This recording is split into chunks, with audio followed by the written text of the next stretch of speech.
J'aurais tellement aimé écouter cet épisode de podcast lorsque j'ai démarré dans le MLM.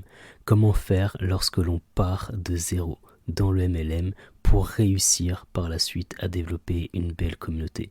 Comment faire lorsqu'on a peur de sortir de sa zone de confort, lorsque on a également le syndrome de l'imposteur, lorsqu'on peut avoir des difficultés à vivre le jugement des autres, le regard des autres, lorsque personne ne nous soutient, que ce soit nos amis, notre famille. C'est pas toujours évident de garder un bon mindset, un bon état d'esprit, surtout lorsqu'on démarre, lorsqu'on a peur de faire des erreurs, lorsqu'également on se forme énormément, qu'on fait beaucoup de formations et qu'ensuite on ne sait pas par où commencer, par quoi commencer, et c'est là que on peut être bloqué et que c'est très difficile par la suite de passer à l'action.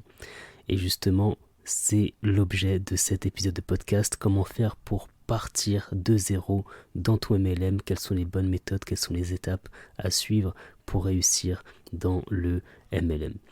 Et pour cela, j'ai invité un invité de marque pour moi. Franchement, je suis très honoré, je suis très content de l'avoir invité dans cet épisode de podcast. Il s'appelle Stéphane Paget. Il nous vient tout droit du Québec et il va nous partager toute son expérience. Lui aussi, il a eu des difficultés lorsqu'il a commencé dans le MLM. D'ailleurs, il nous partagera dans cet épisode de podcast qu'il a arrêté l'école à l'âge de 16 ans et également qu'il a eu 16 ans d'échecs. Est-ce que tu te rends compte, 16 ans d'échecs dans le MLM avant de enfin pouvoir réussir à vivre du MLM. Aujourd'hui, il a des équipes dans le monde entier. Il a des équipes aussi bien en Amérique, en Europe, en Asie, en Afrique, et il développe son MLM à l'international. Et donc c'est pour te dire que toi aussi tu peux le faire, toi aussi tu peux réussir, toi aussi tu as la possibilité de réussir tout en partant de zéro, mais il faut être patient, il faut être persévérant, il faut travailler et surtout avoir un bon état d'esprit. Et donc cet épisode de podcast là, il est là pour ça, pour t'aider à partir de zéro dans ton MLM. En tout cas, dans cet épisode de podcast, tu l'auras compris, il y aura beaucoup de valeur ajoutée, beaucoup de belles choses qui vont être dites sur les expériences de Stéphane, mais également sur mes propres expériences. On va te parler également du fait de se fixer des limites, de faire la distinction entre la vie personnelle et la vie professionnelle, parce que je sais que c'est pas évident également de faire la part entre les deux, d'autant plus que souvent le MLM se développe à la maison, et donc on ne sait pas trop quand est-ce qu'on fixe ses limites. Et des fois, ça peut justement mener au burn-out. Donc, comment faire pour se fixer des limites, comment faire pour travailler efficacement et avoir un bon état d'esprit. Donc tout ça, on va te partager cela dans cet épisode de podcast.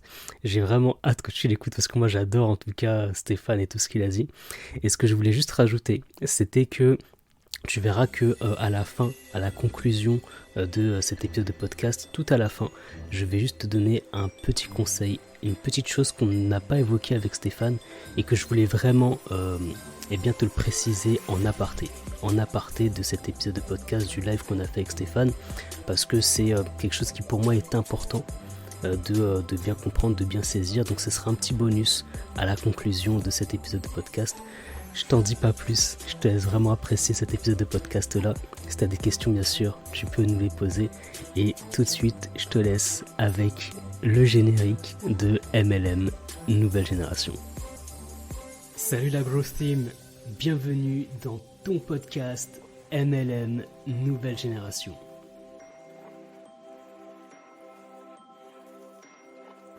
MLM Nouvelle Génération. Dans ce podcast, on parlera de marketing de réseau, MLM. growth marketing, branding, personal branding, entrepreneuriat et mindset pour développer ton MLM de façon saine et professionnelle.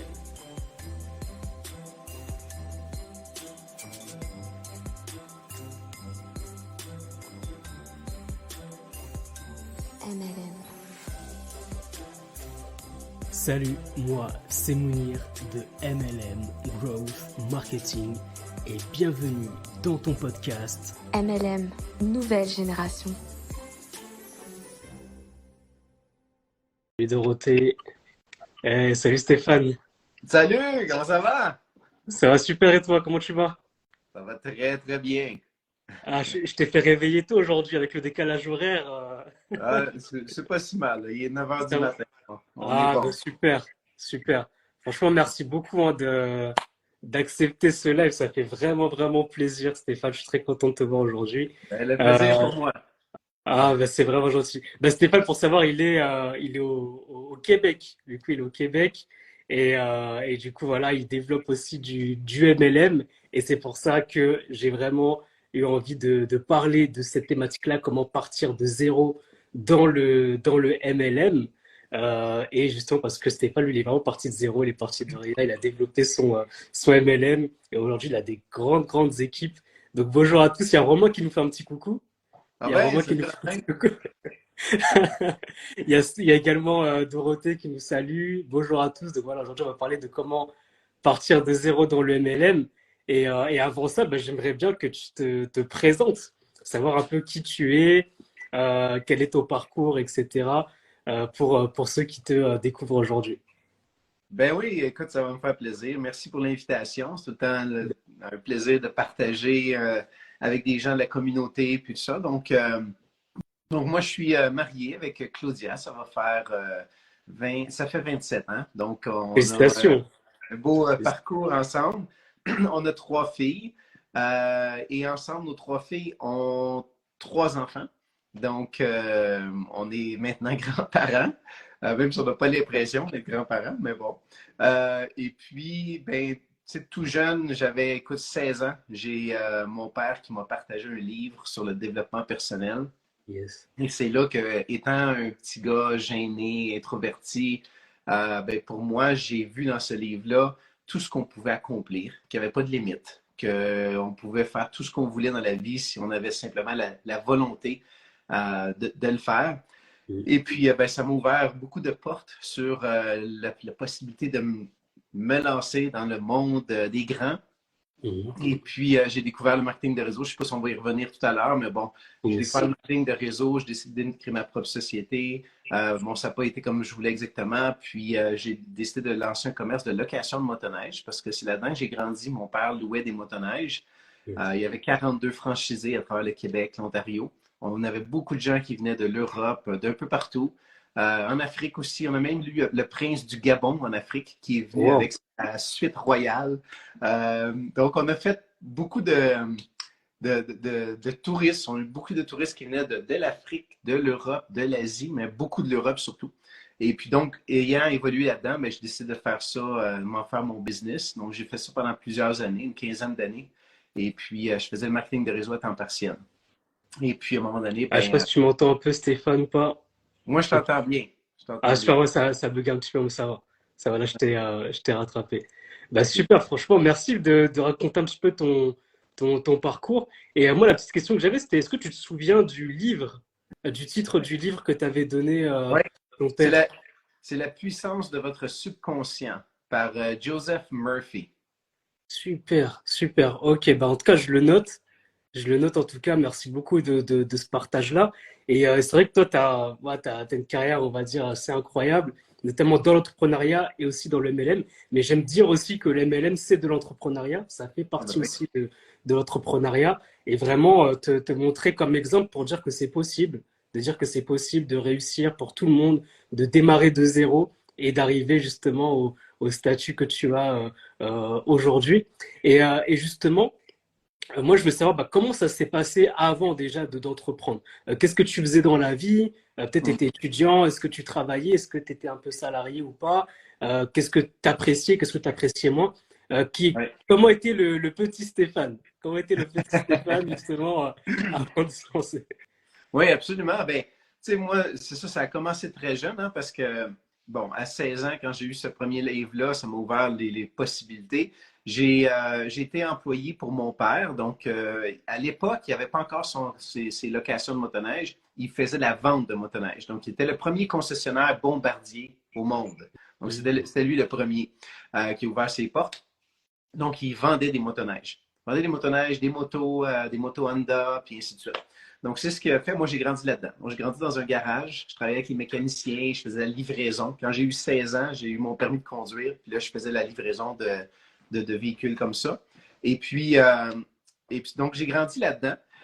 Et quand je me suis lancé, quand j'ai quitté l'école, parce que, en fait, moi, quand j'ai découvert qu'on avait tellement de potentiel, je me souviens, j'étais au cégep. Donc, c'est ce qu'on appelle ça, c'est un peu le collège probablement chez vous, je ne suis pas Yes. trop certain, mais Ouais. donc, j'étais là et j'étais en train de terminer mes études et tous les étudiants étaient stressés parce que ça leur prenait absolument des bonnes notes parce qu'ils disaient si j'ai pas des bonnes notes, je vais échouer dans la vie, je réussirai pas. Puis moi, à ce moment-là, j'avais lu plusieurs livres de développement personnel. Je dis ben voyons donc, c'est pas comme ça qu'on réussit.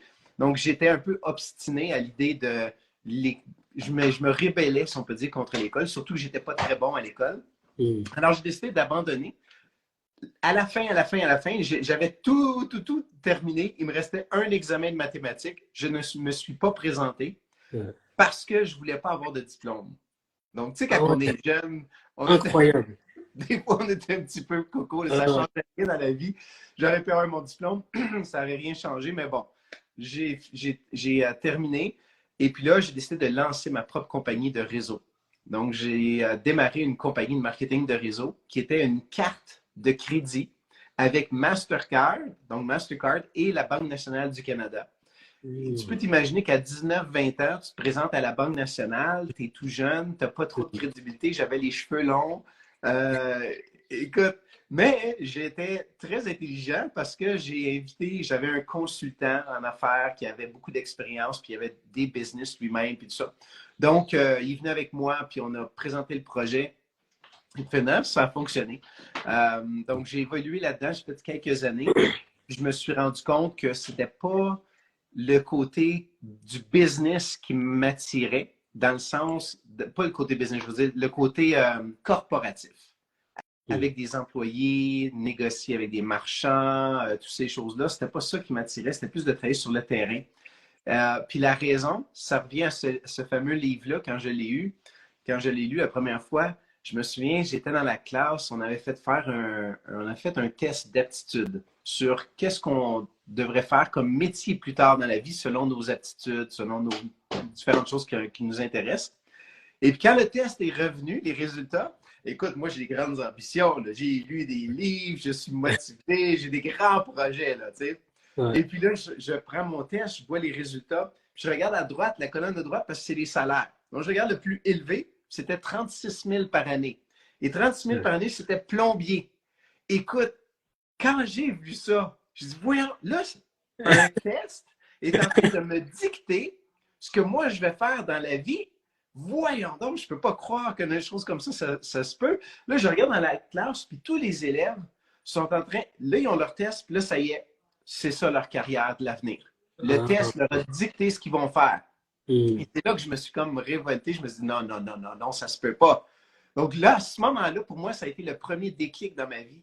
Où est-ce que je me suis dit, moi, ce que je veux faire, puis je me souviens, j'étais dans la classe, j'avais mon test, je me suis dit, moi, ce que je veux faire dans la vie, c'est que je veux réussir, puis après ça, je vais enseigner aux autres à réussir. Wow. Et c'est là que plusieurs années plus tard, j'ai découvert le marketing de réseau. Mm. Et quand j'ai vu les cercles qui se multiplient, puis que ton succès dépend du nombre de personnes que tu aides à réussir, j'étais emballé. J'ai dit, ça y est, c'est ma vocation. Et c'est pour ça que j'ai démarré ma propre compagnie de réseau à ce moment-là.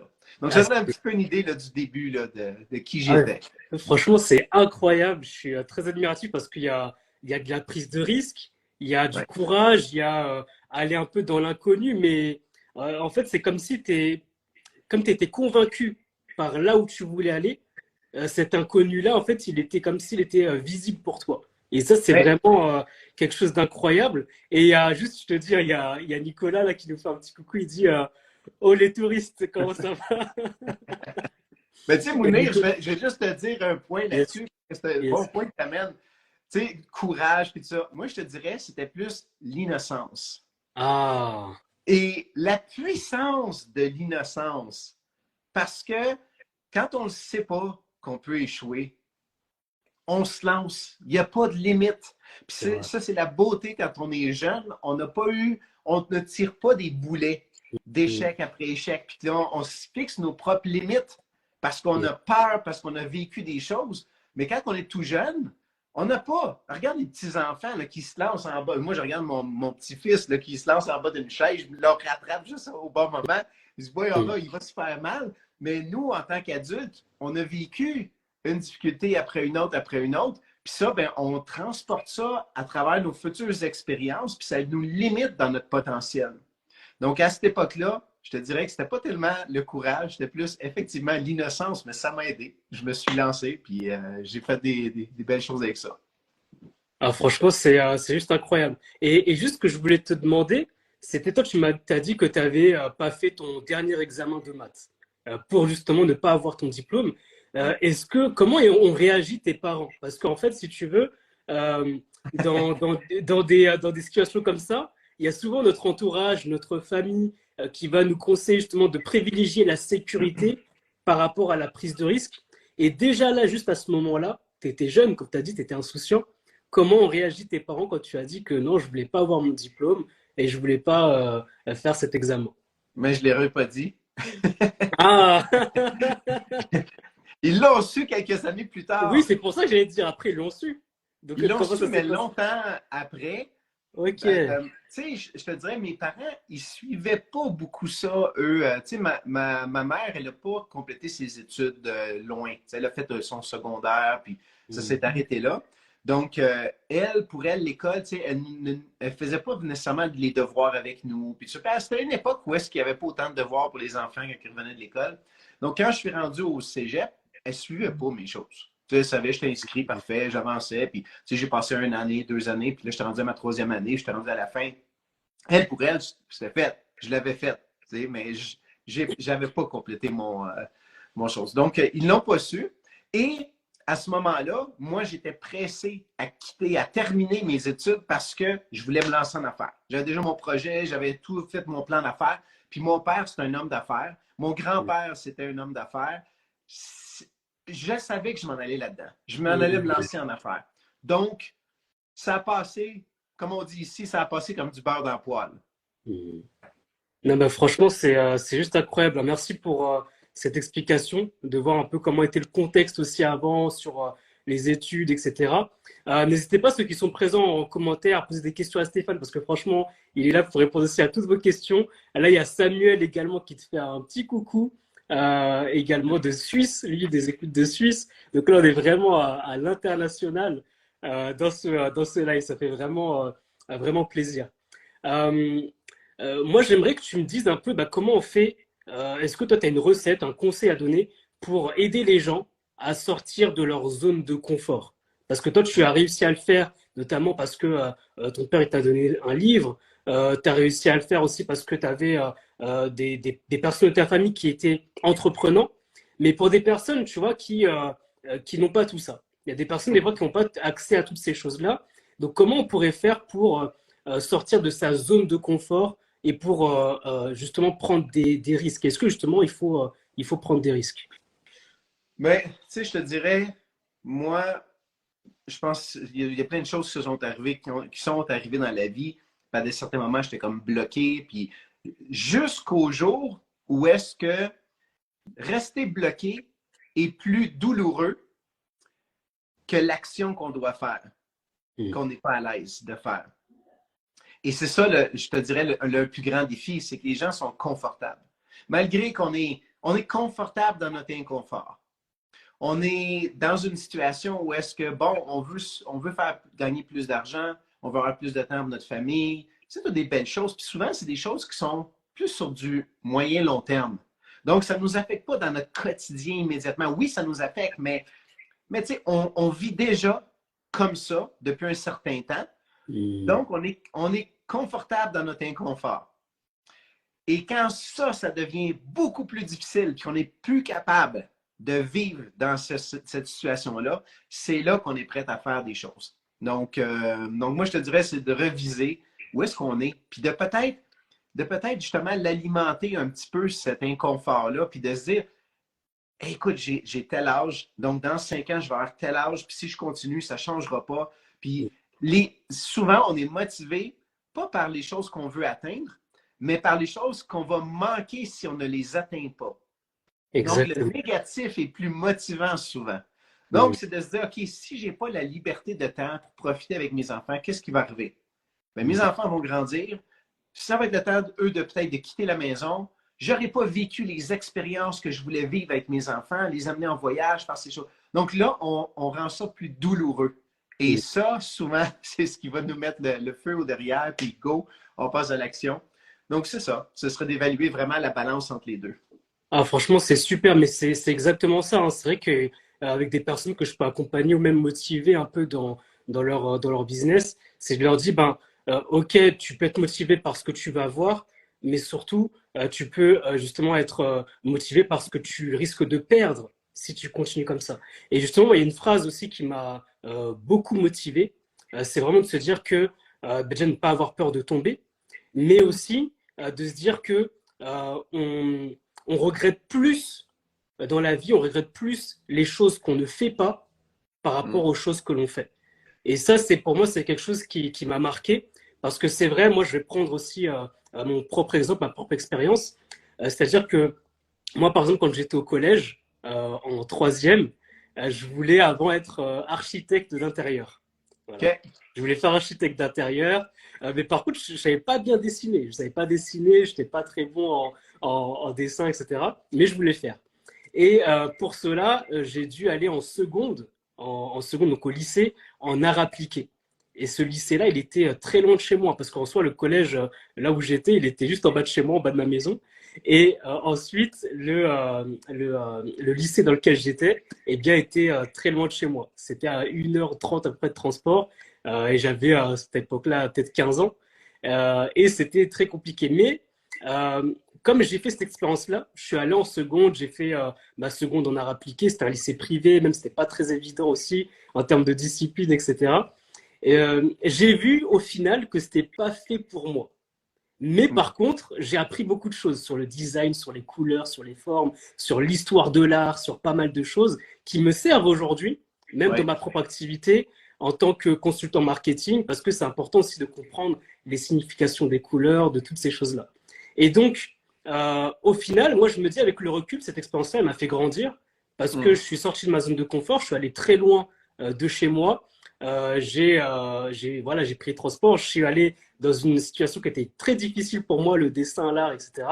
Mais au final, aujourd'hui, j'ai pas de regrets. Parce que si je l'avais pas fait, je me serais toujours dit que ah, mais peut-être que si j'avais fait cette seconde heure appliquée, je serais devenu architecte, j'aurais fait telle et telle chose. Alors que là, comme je l'ai fait et que j'ai vu que c'était pas fait pour moi au final, mais que j'ai quand même appris des choses, eh ben, je me rends compte que c'était une belle expérience qui m'a Ouais. appris au final.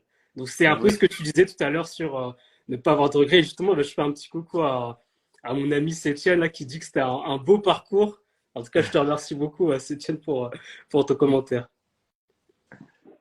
Donc Super. ça rejoint un peu ce que tu disais justement sur justement la peur de perdre Ben justement et oui. d'être dans une situation d'inconfort. Donc au moins ça rejoint ce point-là.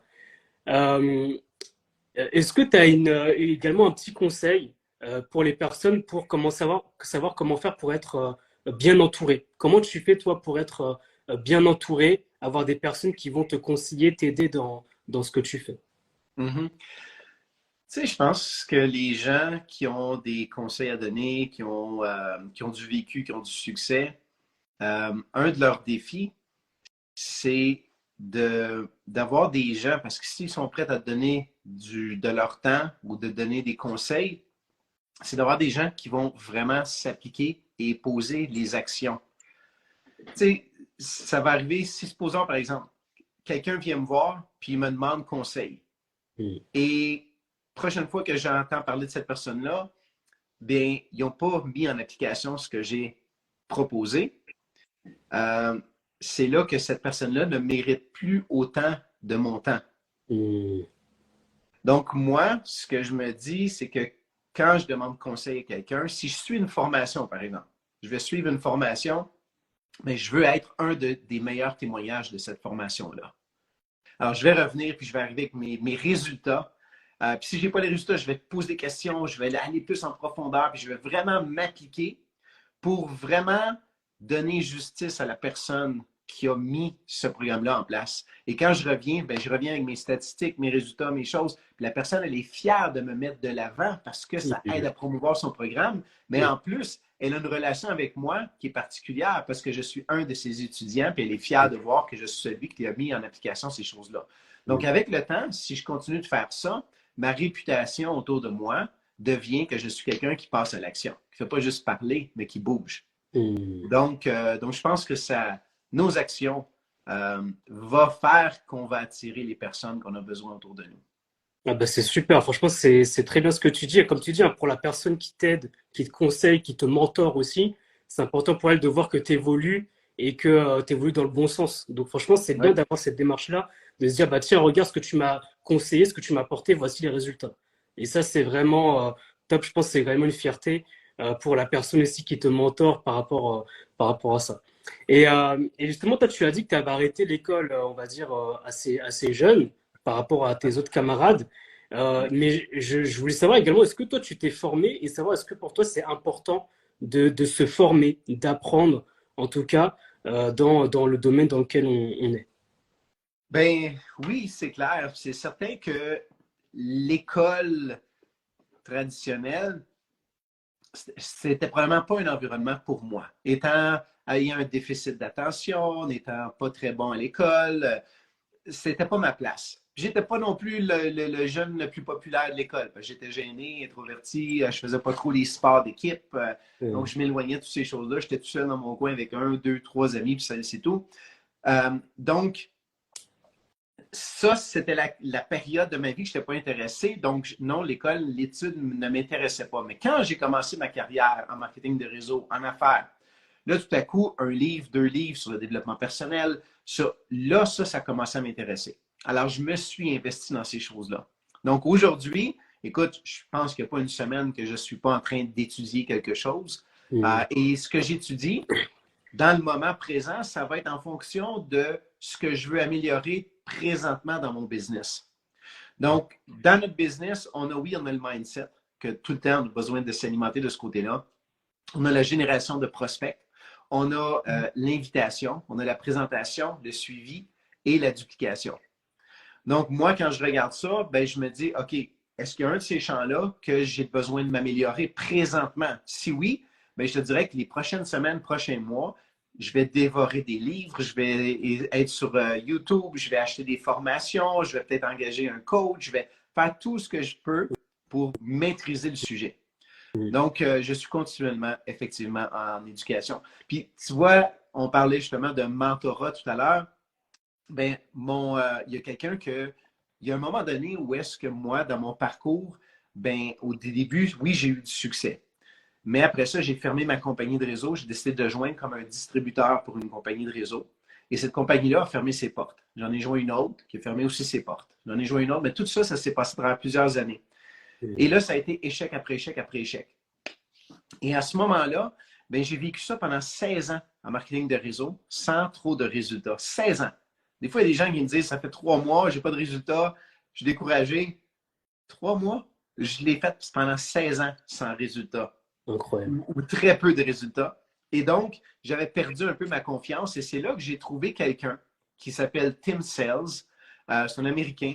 C'était quelqu'un qui était très terre à terre, analytique, très là, cartésien, puis il expliquait les choses d'une manière que moi, je me sentais à l'aise là-dedans. Puis c'était pas quelqu'un qui était flash, c'était pas le bling-bling, comme on dit souvent. Donc, j'ai décidé de le suivre, puis donner des formations, tout ça, des appels de conférences. Je comprenais rien, je comprenais pas l'anglais. Donc, j'essayais je regardais le dictionnaire, là, je réussissais à comprendre un peu, je lisais certains articles qu'il avait écrits. Donc, c'est de même que j'ai appris un peu qui il était. Et j'ai décidé de m'en aller d'acheter ces CD, donc ce CD-ROM, que j'écoutais à tous les jours, du matin jusqu'au soir. Dès que j'avais une chance, j'écoutais ça dans l'automobile avec les enfants qui étaient assis à l'arrière. Au lieu d'écouter des chansons pour les enfants, là, on écoutait Tim Sales. Et puis, donc les enfants ont grandi avec Tim. Et puis j'ai appris l'anglais à écouter Tim. ce que je faisais, c'est que j'écoutais, puis moi, je ne comprenais pas un mot, je le cherchais dans le dictionnaire, je demandais à ma conjointe. Puis à un moment donné, j'ai fini par comprendre de plus en plus. Et un jour, ce que j'ai fait, c'est que là, j'étais rendu que je comprenais, mais là, j'avais de la difficulté à le parler.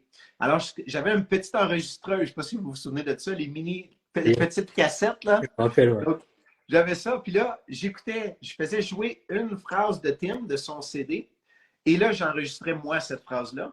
Et là, je revenais ça en arrière, j'écoutais le sien, j'écoutais le mien, puis là, je comparais. Puis là, je disais, oh, non, l'intonation n'est pas à la bonne place. Puis là, je me réenregistrais jusqu'à temps que j'ai la bonne façon de parler. Et puis, c'est le même que j'ai appris à parler l'anglais. Donc, pendant un certain temps, dans les débuts, dans les premières années, quand je parlais au téléphone avec des gens qui connaissaient Tim, ils pensaient que c'était Tim qui l'appelait. T'avais même pris son accent, quoi. Ah, j'avais son accent, les bonnes expressions, puis tout ça.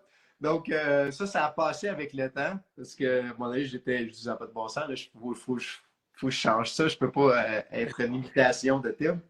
Mais c'est comme ça. Donc, tu sais, quand tu parles d'études, quand tu parles de... Fait que tu peux t'imaginer que la formation de Tim, je l'ai maîtrisée de A à Z. Donc, tout ce qu'il enseignait, je le connaissais par cœur. Donc, je suis devenu son meilleur étudiant. Et donc, pour lui, j'étais quelqu'un qui était fier de voir évoluer, de voir avancer parce que j'ai vraiment mis en application tout ce qu'il enseignait, plus que la plupart des étudiants auraient fait. Et effectivement, l'étude, ben c'est ça. J'étais là-dessus parce que je voulais développer un business international. Donc, je m'étais dit, il faut que j'apprenne l'anglais. L'anglais va m'ouvrir des portes sur l'international. Non, mais franchement, c'est super ce que tu dis. Ça prouve ta détermination. Tu as parlé de pas mal de choses aussi. Bah, tu vois, là, il y a une amie là, qui s'appelle Sétiane qui se dit que franchement, votre live, il est tellement encourageant. Merci beaucoup. Franchement, je pense que tu lui donnes beaucoup d'énergie, de force et de montrer aussi que c'est possible. Et c'est bien ce que tu dis parce que tu vois, tu étais vraiment déterminé. Là, tu as montré justement que grâce à ces formations que tu écoutais peut-être même en voiture ou des petits podcasts, etc., eh ben, tu as appris l'anglais. Ça montre ta détermination, ton envie de réussir. Et ça, c'est top. Et surtout, moi, ce que j'ai envie de montrer, c'est qu'on peut vraiment réussir même sans aller à l'école, même sans faire d'études. C'est vrai que bah, tous les deux, franchement, c'est bien parce qu'on a des parcours différents. Moi, pour ma part, j'ai fait des longues études, c'est vrai. Et moi, ça m'a servi parce que moi, en tout cas, j'appréciais. Et si tu veux, en fait, moi, les cours, même lorsque j'étais étudiant, j'avais déjà l'état d'esprit d'entrepreneur. C'est-à-dire que chaque prof qui est intervenu, notamment à l'université, parce qu'à l'université, ce sont des professionnels qui interviennent, qui ont des entreprises, qui gèrent pas mal de choses. Et si tu veux, pour moi, chaque cours, c'était comme une masterclass. C'était vraiment une masterclass d'un prof qui va te donner des exemples, qui vont nous donner vraiment des exemples qui vivent concrètement.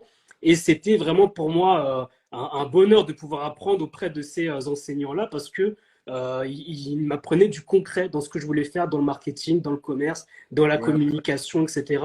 Et moi, c'était vraiment des masterclass accessibles pour moi directement. Donc, j'étais déjà dans l'état d'esprit entrepreneurial, c'est-à-dire que je ne me disais pas que je fais mes études pour ensuite travailler par la suite.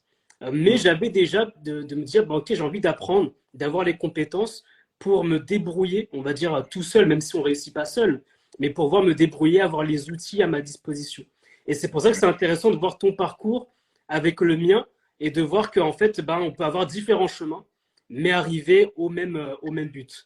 Et ce qui est bien également dans ce que tu as dit, parce que c'était ma question suivante, et c'est bien parce que tu en as parlé directement, c'était de savoir bah, comment vaincre l'échec. Parce que tu en as parlé, c'était très intéressant. Tu as dit qu'il y a des personnes qui font du MLM et qui, au bout de 3 mois, disent que oh, j'ai pas de résultat, j'échoue, etc.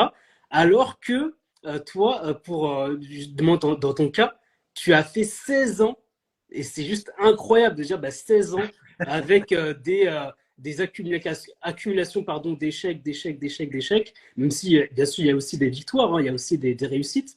Mais comment tu fais justement pour vaincre la peur de l'échec? Comment tu fais pour avoir un mindset justement fait pour battre l'échec? Mais tu sais, il y a un peu l'aspect que j'expliquais tout à l'heure entre être confort dans notre inconfort, puis tu sais, il faut compenser parce qu'à un moment donné, il faut passer à l'action, il faut bouger. Il y a certains facteurs qui doivent être en place dans notre business pour avoir du succès ici, comme dans tout. Si on est dans l'immobilier, ben, il y a un pattern, il y a une façon de procéder pour créer de la réussite. Dans notre industrie, dans le marketing de réseau, c'est la même chose. Il y a certains éléments qui doivent être en place, puis de les maîtriser. Maintenant, je pense que ça vaut la peine que je t'explique un petit peu qu'est-ce qui m'a amené à avoir cet échec-là pendant aussi longtemps. Parce que ça va peut-être permettre à certaines personnes de réaliser des choses puis de savoir un peu la méthode pour renverser ça.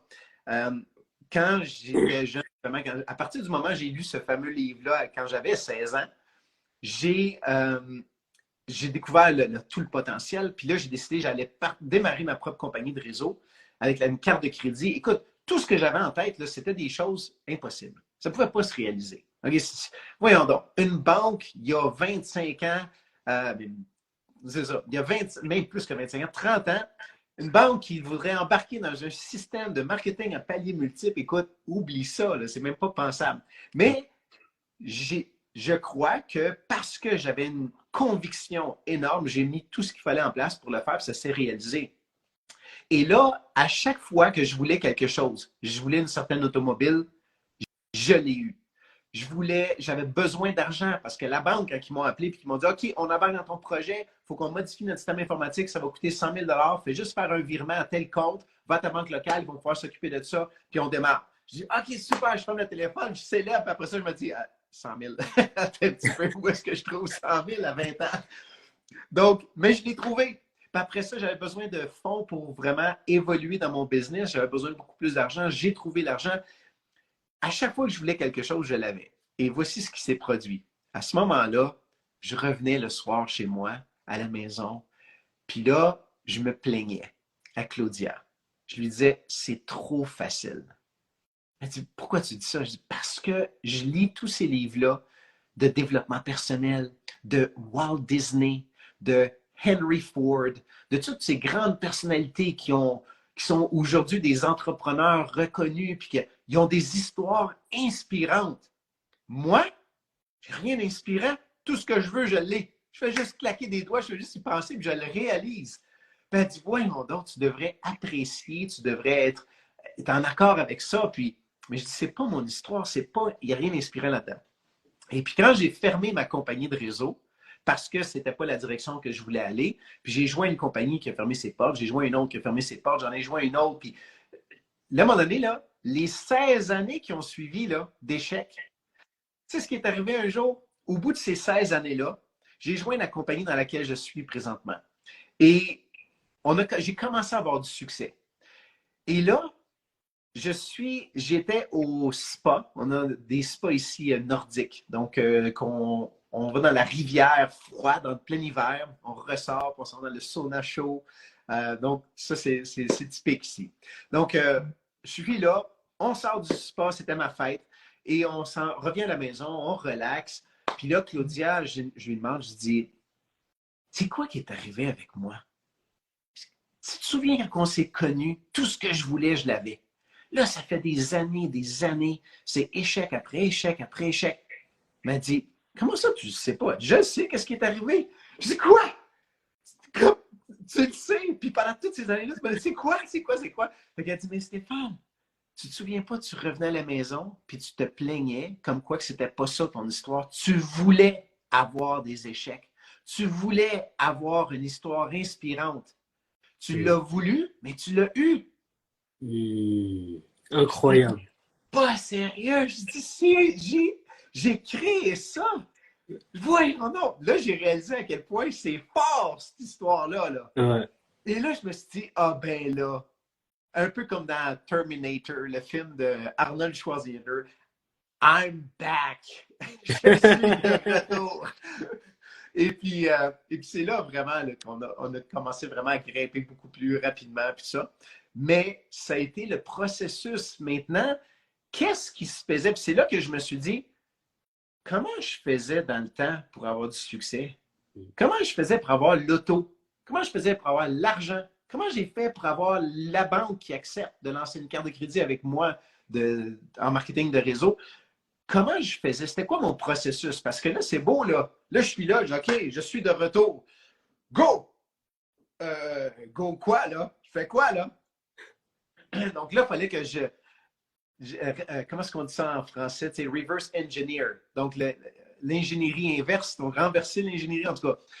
Donc là, ce que j'ai fait, c'est que je me suis mis à réfléchir comment je faisais les choses. Puis mon processus, c'est simple.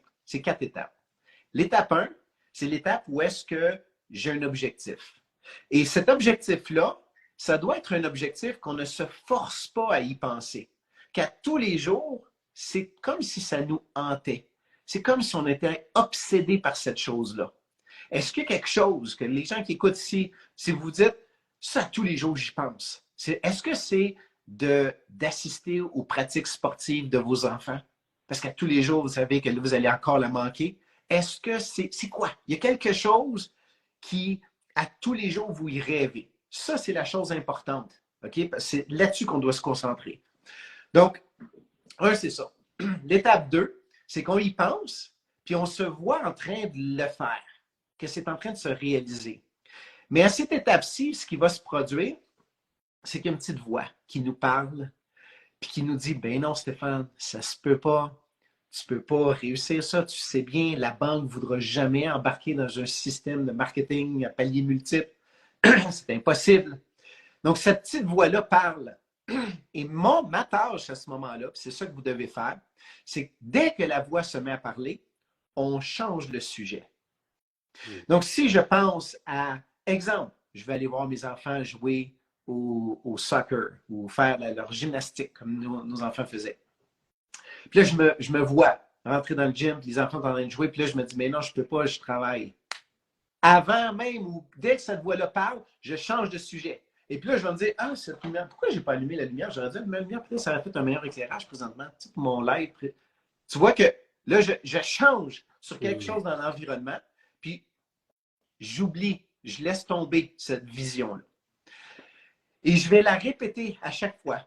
Peut-être c'est 2-3 fois par jour, peut-être que c'est à tous les quelques jours, mais à chaque fois, je vais penser à cette vision-là et dès que la voix se met à parler, je change de sujet. Pourquoi? Parce que je veux entraîner mon subconscient à taire cette voix-là. Et à un moment donné, je suis capable de penser à tout ce scénario-là. Je me vois rentrer dans le gym, mes enfants qui sont là sont en train de faire leur pratique, et là, les compétitions commencent. Et je suis en train de le vivre, mais je n'ai plus de petite voix qui me dit non, non, non, Stéphane, tu ne peux pas parce que tu travailles, tu ne pourras pas être là. Il n'y a plus cette voix-là qui parle. Et la dernière étape, c'est maintenant de le vivre avec émotion. Et là, je me vois rentrer dans le gym et je suis fier parce que je suis là. Mes enfants me voient, puis ils ont presque les larmes aux yeux parce qu'ils voient que papa, il est présent, il est là pour eux. Et là, ça vient me chercher en dedans. Puis là, je m'assois, puis je les regarde, puis je me vois debout en train de les encourager, puis crier, puis je le vis avec émotion. Et ça, quand je réussis à faire ça, je vais le faire à répétition souvent. Et éventuellement, ça va se produire. C'est sûr qu'il faut que je passe à l'action, je bouge. Mais ce qui va arriver, c'est que déjà, à la base, si mon mindset, mon subconscient est du côté énergie positive dans l'accomplissement de cette chose-là, ben les actions, ce que je fais tous les jours, toutes ces choses-là vont m'amener vers cet objectif-là. Donc ça, c'est mon processus. Donc présentement, si on a besoin de se sortir, donc c'est une longue histoire, mais je pense que ça valait la peine de comprendre tout le processus, parce que si vous utilisez ça, c'est une des plus grandes clés de la réussite. Ça se commence ici.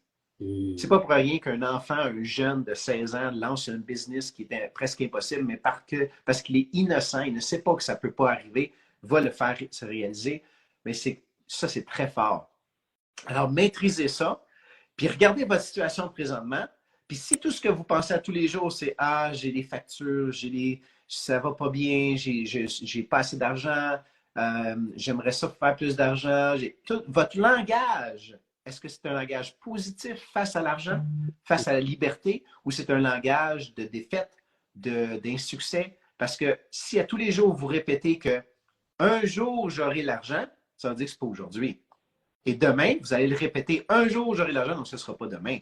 Et le jour d'après, vous allez répéter, un jour, j'aurai l'argent, donc ce ne sera pas ce jour-là. Donc, vous reportez dans le futur des choses qui devraient se réaliser maintenant. Alors, c'est important, ça commence là.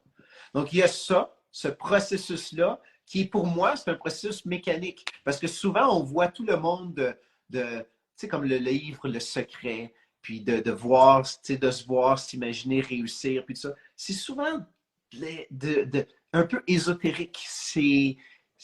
c'est spirituel, c'est difficile à toucher. Mais là, je viens de vous donner un processus qui est presque palpable. On est capable on le contrôle. Puis étant un gars très analytique, j'ai besoin de ça.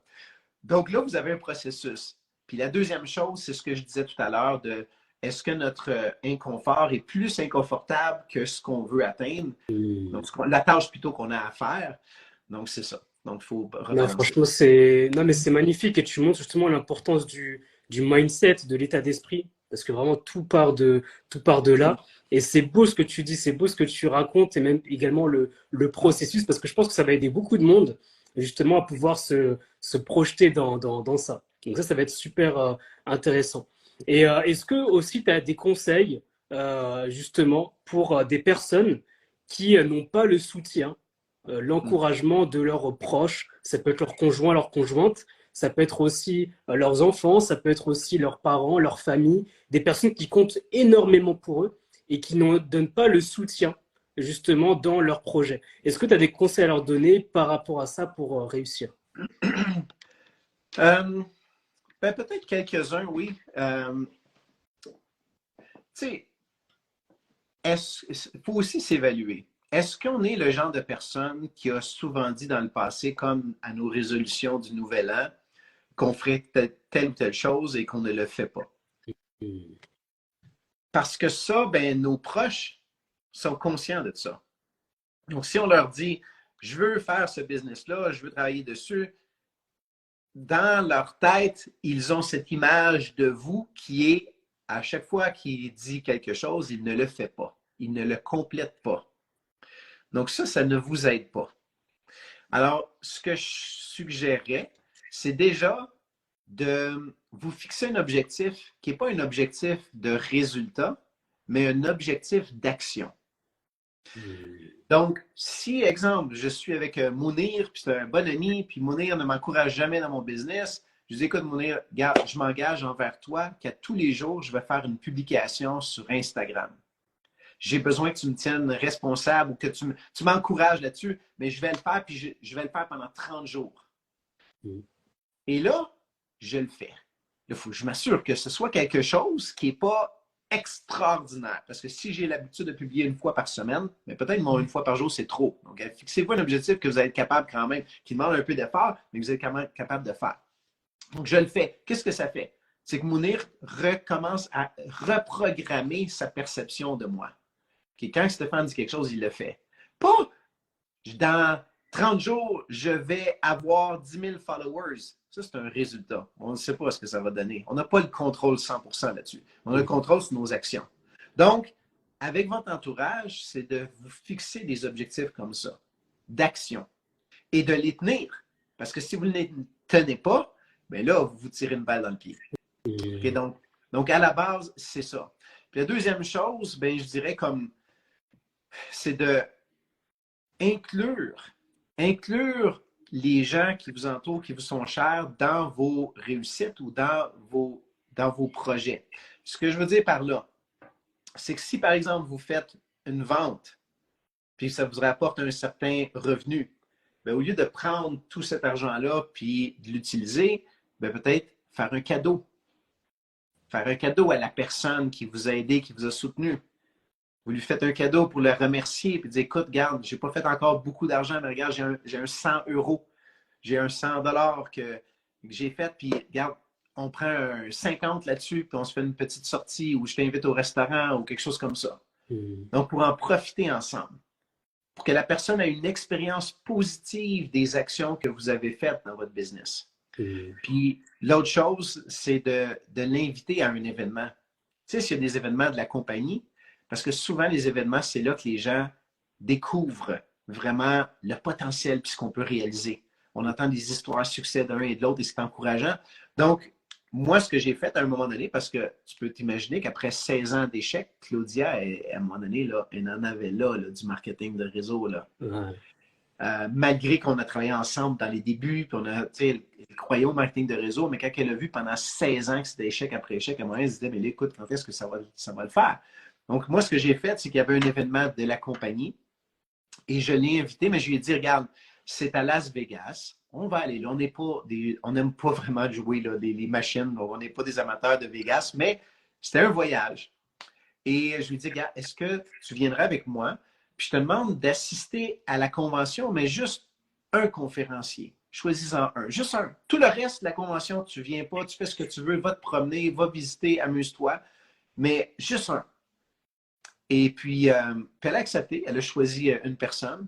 Elle a assisté à la conférence, elle a adoré ce qu'elle a vu, puis elle a décidé de rester un petit peu plus longtemps. Je ne l'aurais pas retenue. Si elle avait voulu quitter, c'est correct.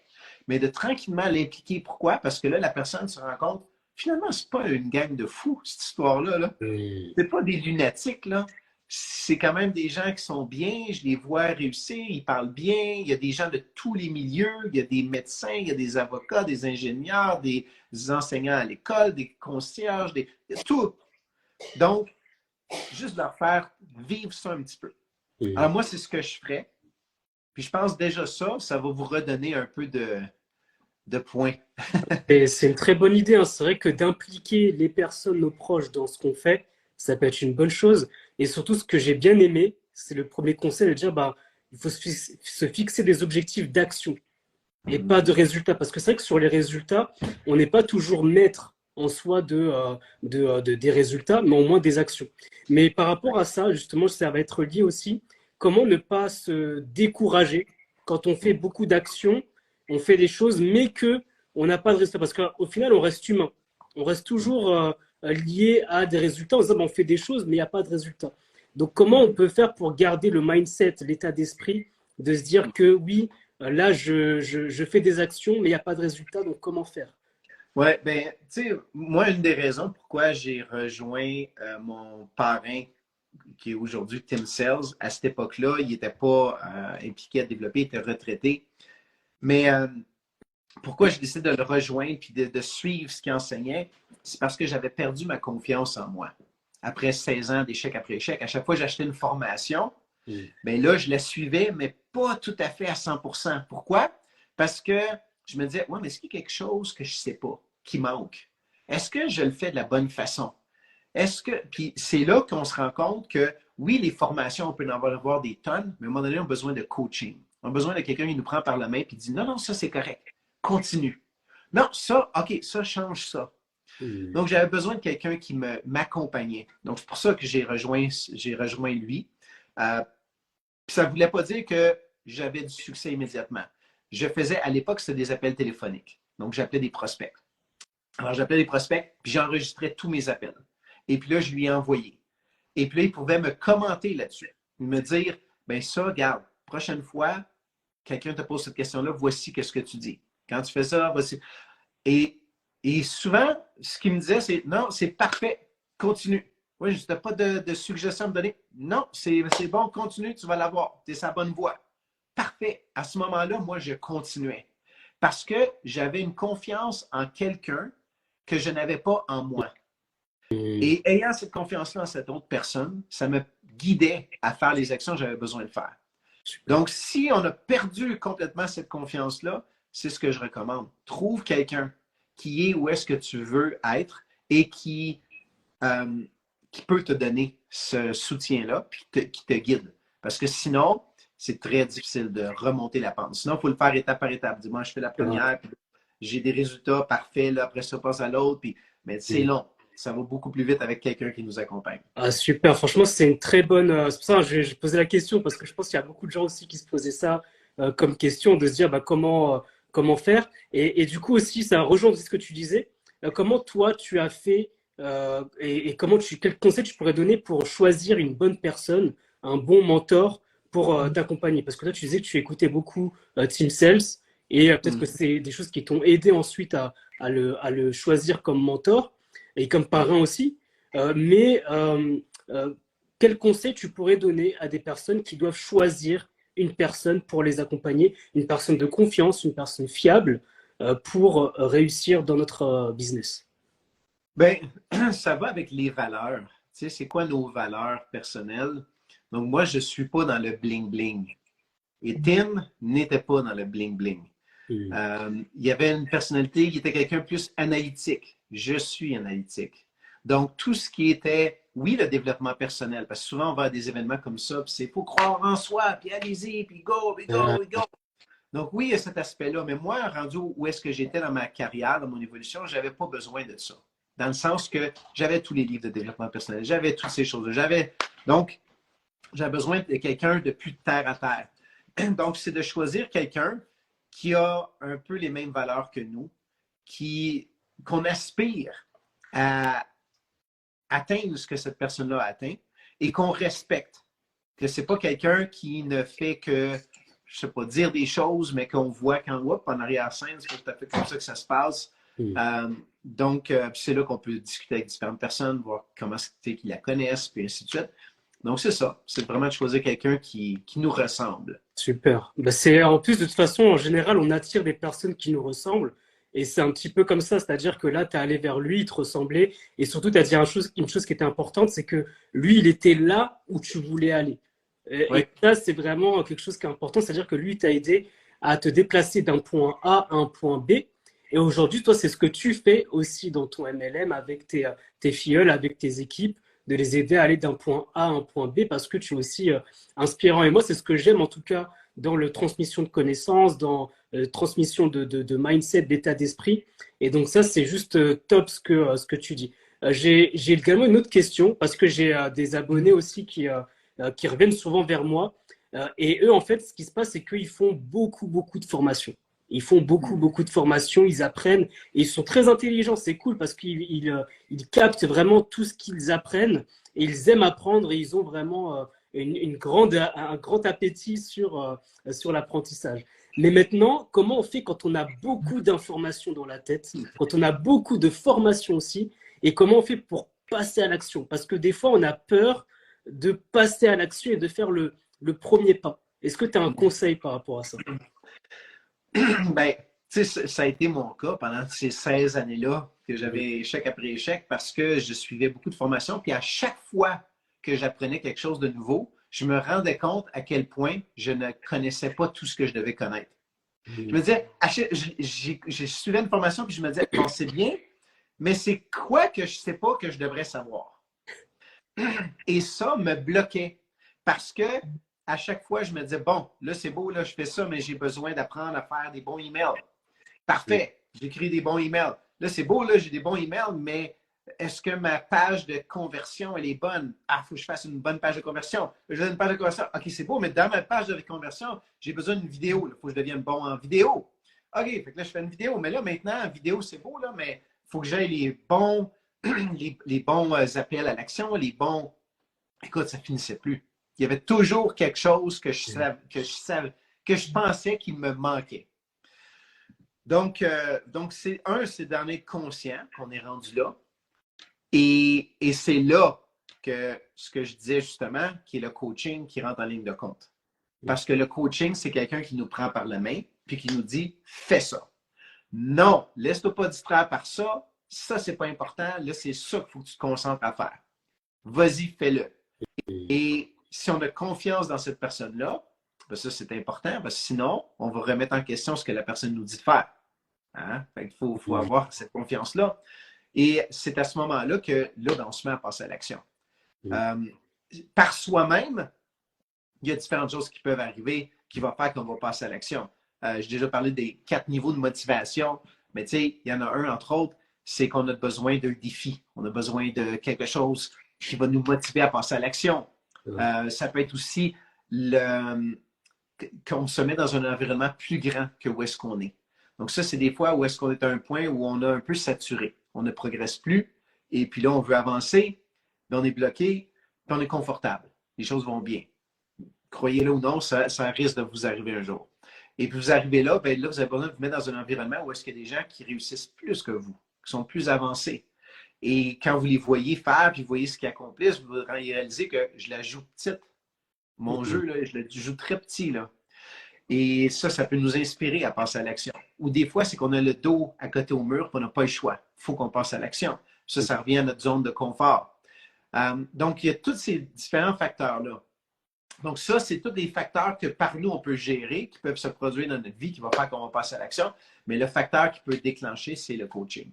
Ah, super. Bah, franchement, c'est vrai que c'est important, une personne qui peut t'accompagner parce que comme il sait par où lui il est passé, il pourra vraiment bien te guider pour justement ne pas t'éparpiller et rester focus sur ton business et comment tu dois avancer. Et ça, c'est Ben, tu sais, super puis important. c'est ce qui est difficile, puis c'est ça que je trouve difficile dans le domaine traditionnel, c'est de trouver un coach que je ne vais pas questionner. Hmm. Parce que souvent, le coach n'est pas nécessairement quelqu'un qui a réussi où est-ce que moi je veux réussir. Ou il a peut-être réussi, mais qui est plus en train de faire le métier que moi je veux atteindre. Et donc, s'il a changé de carrière, pourquoi il a changé de carrière? Moi, si je ne m'en vais pas dans cette direction-là, je ne vais pas devenir un coach. Donc, un des plus difficiles points, c'est ça. Mais Hmm. en marketing de réseau, c'est ce que j'aime. C'est que souvent, notre coach, c'est dans notre upline. C'est quelqu'un qu'on aspire à devenir, qui est déjà sur le terrain, qui fait ce qu'on veut faire, qui a atteint ce qu'on veut.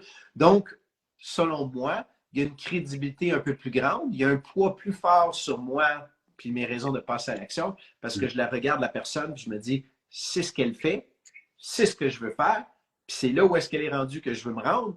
Donc, ça me pousse à passer à l'action.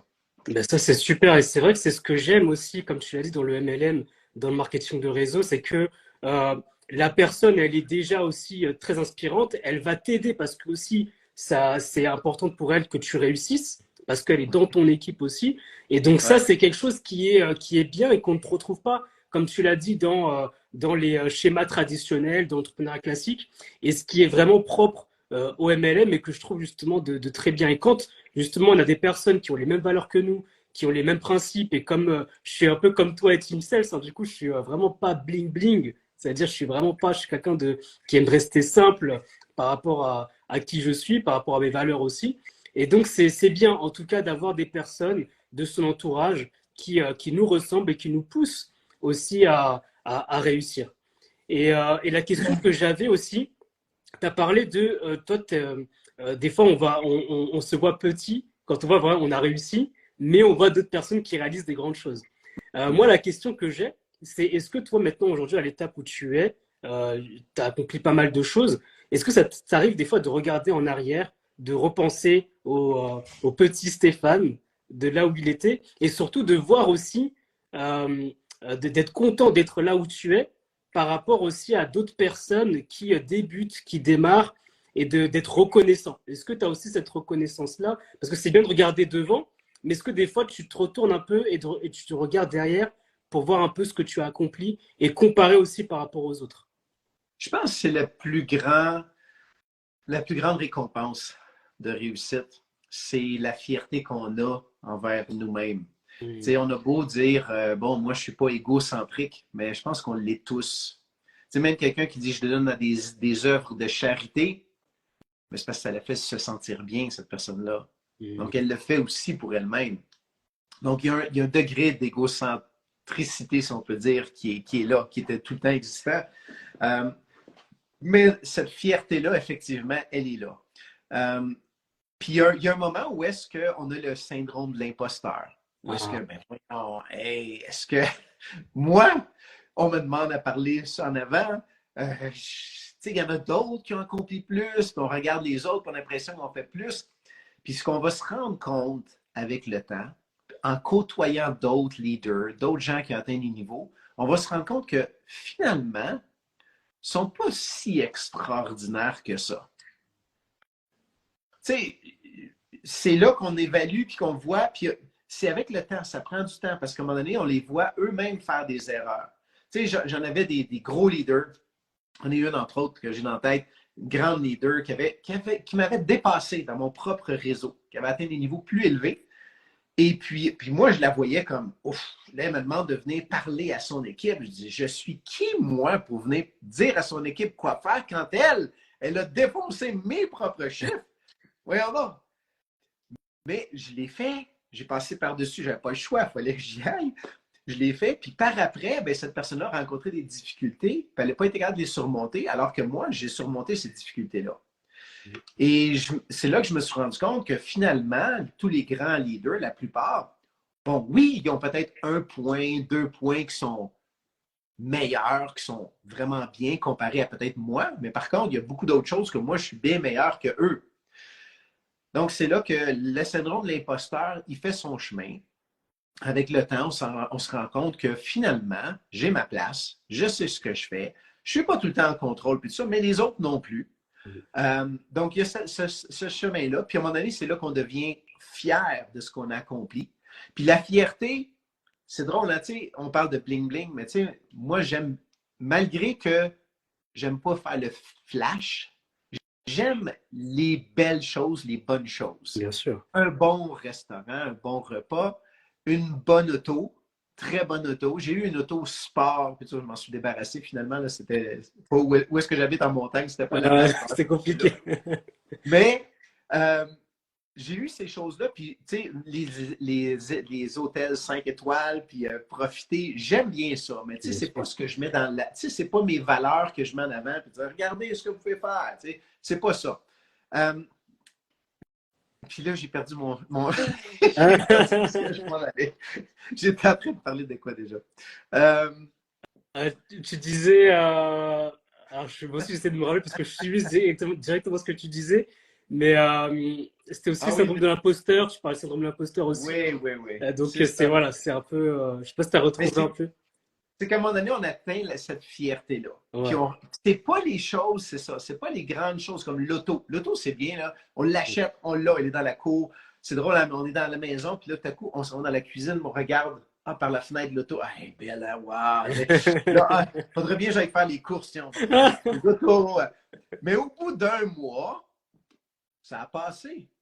Hein, c'est comme le nouveau cellulaire, le nouveau téléphone portable. Mais là, on veut changer, on veut la nouvelle version. Ben oui, forcément. Mais après un certain temps, le gars, là, la version que j'ai présentement dans les mains, je suis plus emballé. J'ai pas hâte de prendre mon téléphone. Donc, ces choses-là matérialistes, si on peut dire, à un moment donné, ça passe. Mais c'est les petites choses de tous les jours qui font une énorme différence. Puis je donne un exemple. Je me souviens, je marchais sur la rue. On s'en allait en direction de la crèmerie, où est-ce qu'on fait la crème glacée, la glace, les glaces. On appelle ça la crème glacée. Yes. Donc, on se dirigeait vers là, puis Claudia me dit, on va aller acheter une glace, une crème glacée pour les enfants. Puis là, dans ma tête, là, je le calcule. Parce que là, je sais que dans le compte de banque, on a à peine assez pour l'acheter. Puis je sais que la paye que je vais me transférer de ma business, elle arrive telle journée, donc je n'ai pas d'argent trop, puis là, je suis stressé. Puis on arrive là-bas, puis on achète, mais moi, j'en prends pas, parce que je sais que ça risque de pas passer. Mais toutes ces choses-là, c'est des petites choses qu'on vit à tous les jours. La facture qui arrive par la poste, l'enfant qui a besoin de quelque chose, là, il faut que je ramasse quelque chose à l'épicerie parce qu'on n'a pas assez. Puis là, il faut que j'aille mettre de l'essence. Là, c'est beau mettre de l'essence, mais est-ce que je mets le plein? Ou je mets juste assez pour ce qui me reste dans mon compte bancaire. Ça, c'est des choses stressantes de tous les jours que quand on atteint la réussite, quand on atteint le niveau où est-ce qu'on est passé par-dessus ça, les journées se déroulent différemment. On est fiers. On marche, puis on se dit, les enfants veulent aller pour une crème glacée, une glace, parfait, on y va. C'est même pas un problème. Moi, je peux en prendre. Puis je peux rajouter l'extra si je veux. C'est même plus des choses qu'on réfléchit.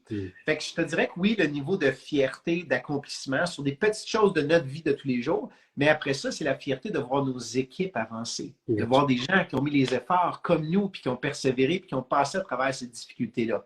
Ça, c'est tellement une belle récompense. C'est la personne qu'on devient dans le processus qui est la plus grande récompense de ce business-là.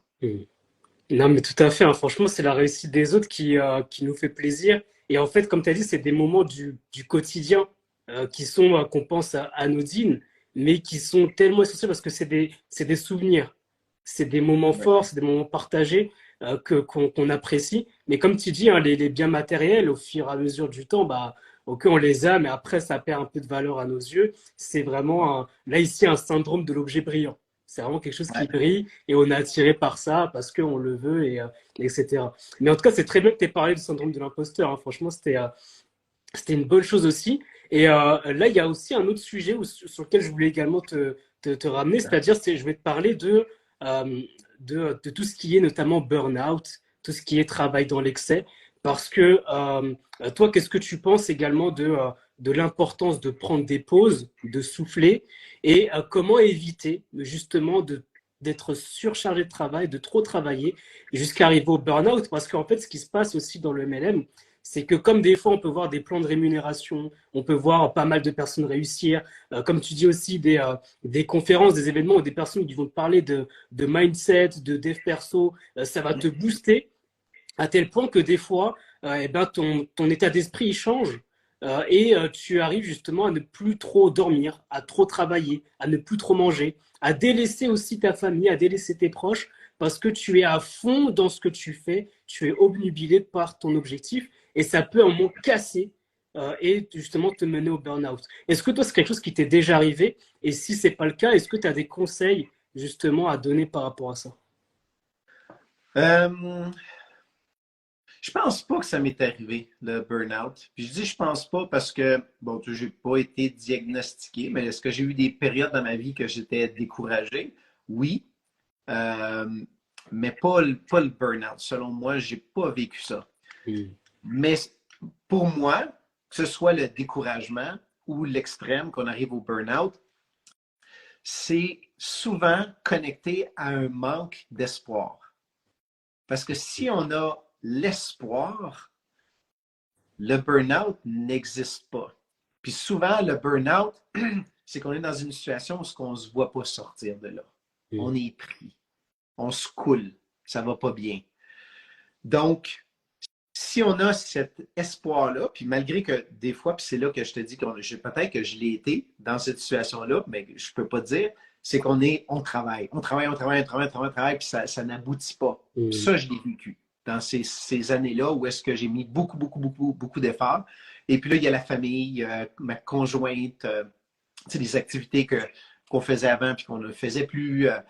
Donc, j'étais pris dans une routine qui était très énergivore.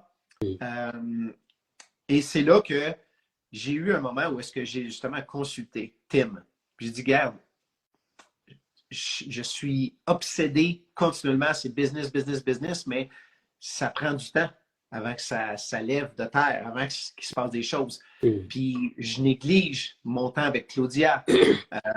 Qu'est-ce que je devrais faire? Puis c'est là qu'il m'a dit, ben regarde, déjà, première chose, est-ce que vous faites une sortie ou quelque chose une fois par semaine? Je dis non, ça c'est fini. Mais il dit là, vous devriez réintégrer ça. Une fois par semaine, c'est votre date night, votre soirée ou votre journée que vous êtes ensemble, juste les deux. Puis nous, c'était le soir, c'était ça. Donc, le soir, le jeudi soir, c'était notre date night. Où est-ce que, oublie le téléphone, si on l'a avec nous, c'est par urgence, mais il est dans les poches, il est serré, on ne touche pas. C'est juste les deux ensemble. Pas besoin de dépenser une fortune. Ça peut être juste qu'on s'en va se promener, on prend une marche, puis on va faire des choses. On va peut-être au restaurant ou au cinéma ou peu importe, mais on fait quelque chose ensemble. C'est notre soirée. Puis c'était rendu un point où est-ce que à toutes les semaines, on dirait qu'on vivait pour cette journée-là, pour cette soirée-là. On avait hâte d'arriver à notre jeudi soir.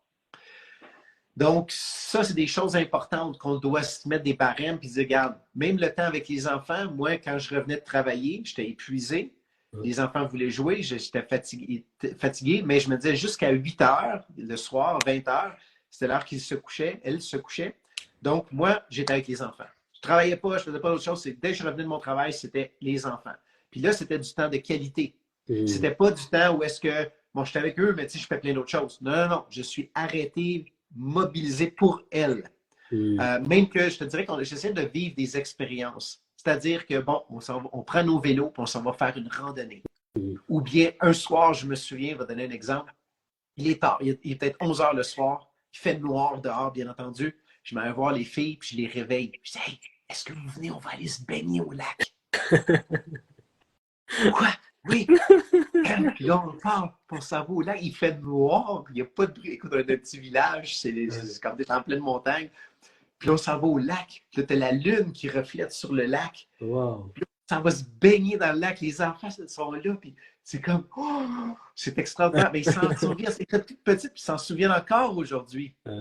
Ça, c'est des moments beaucoup plus importants que d'être assis à regarder une émission de télévision ensemble. C'est des expériences de vie. Fait que j'essaie de vivre ces moments-là avec les filles. notre soirée avec Claudia et puis l'histoire de l'espoir dans mon business, c'est là que, tu sais, des fois, ça peut être décourageant de voir d'autres qui réussissent, puis surtout que quand toi, ça fait longtemps que tu es dans le business, puis les autres vont en avant sur le podium, puis ils ont réussi, puis ils ont eu du succès, puis toi, tu es encore là à végéter, puis tu ne produis pas de résultat.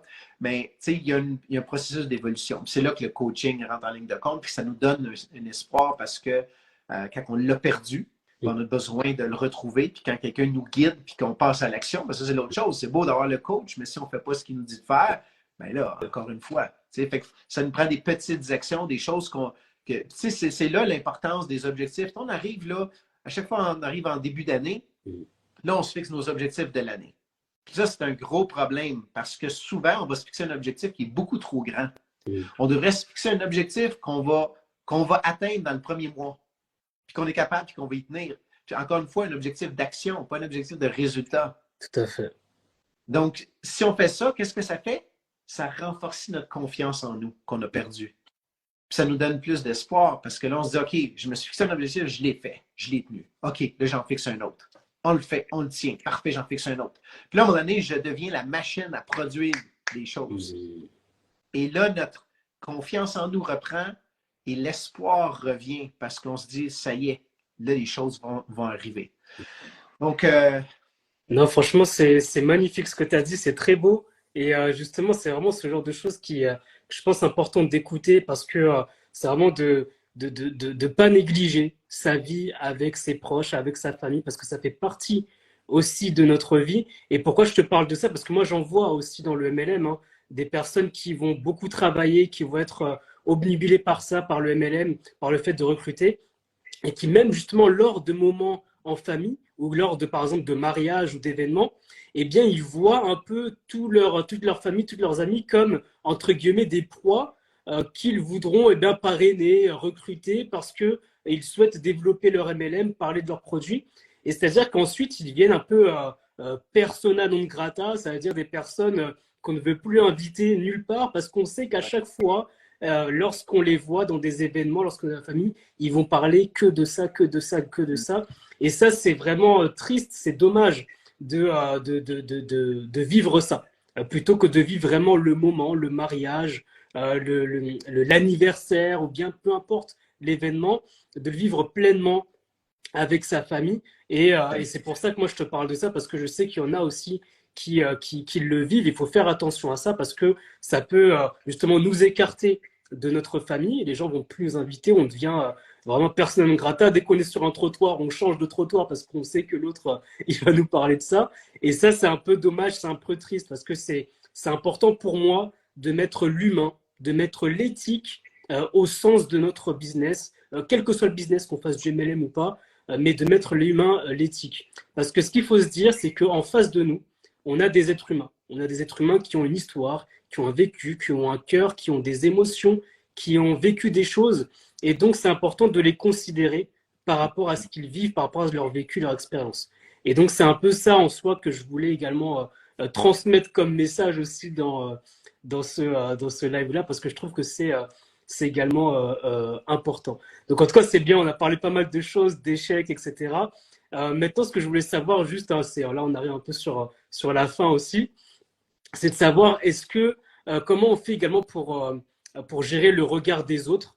Parce que en fait, c'est que ce soit la famille ou pas, mais des fois le regard des autres, ça peut être difficile d'être jugé, d'avancer par rapport au regard des autres.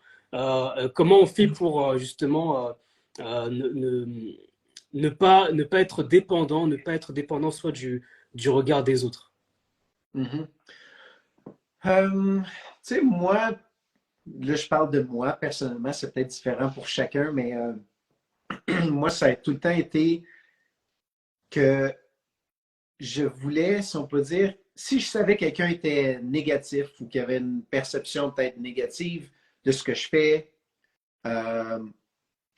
c'était un peu comme un défi ou une revanche. Je vais leur prouver. Ouais. Je vais leur prouver que je vais le faire. Puis, tu sais, tu parlais justement de rencontrer la famille, puis tout ça, mais tu sais, au début, j'essayais d'approcher la famille, n'étaient pas intéressés, mais certains. Plusieurs n'étaient pas intéressés. Il y en a quelques-uns, oui, mais la plupart, non. Et puis là, à chaque fois que je les voyais, ben, il me demandait, puis comment ça va ton business? Fait que là, puis souvent, c'était un peu une manière négative de me le demander. C'était, puis ton affaire, ça avance-tu? Tu dois faire bien Ah, d'argent, je vois ce que ça. tu veux dire, ouais. Ouais. Et puis là, je disais, oui, oui, ça avance. Puis là, je changeais de sujet. Je faisais juste changer de sujet. Parce que je me disais, un jour, je vais leur prouver. Puis après ça, c'est eux qui vont me courir après. Mm. Et c'est vrai qu'un jour, je leur ai prouvé, mais c'est pas vrai qu'ils me couraient après. Mais l'idée, c'est qu'un jour, à un moment donné, ils ont vu que, écoute, Stéphane, il voyage, il y a des équipes partout, il parle sur le stage, ils ont bien vu. Là. Fait que c'est sûr que quand ils me voyaient, ils disaient, hey, puis ça bouge tes affaires. Je dis, ah oui, ça bouge bien, ça bouge bien. Puis toi, qu'est-ce qui se passe de bon ces temps-ci? Change de sujet encore. Ouais. Puis là, ça, c'est devenu ma fierté. Mm. Parce que je me disais, tiens, là, ils ont le goût de savoir. Là. Dans le temps, ils voulaient juste me montrer que ça ne fonctionne pas, mon affaire. Mais là, ils veulent savoir comment ça fonctionne. C'est quoi qui se passe? Fait que là, je leur enlevais ce cadeau-là Mm. qu'ils voulaient s'offrir de curiosité. Non, j'ai pas besoin des autres maintenant. Trop tard. Ah. Quand j'avais besoin des autres, ils n'étaient pas là. Ben là, c'est tant pis. C'est fini. Donc c'est ça. Fait que c'est un petit peu une revanche. Mais le regard des autres, ben, tu sais, c'est peut-être aussi maintenant que je vois comment les gens réagissent que je me rends compte que finalement, ça ne sert à rien.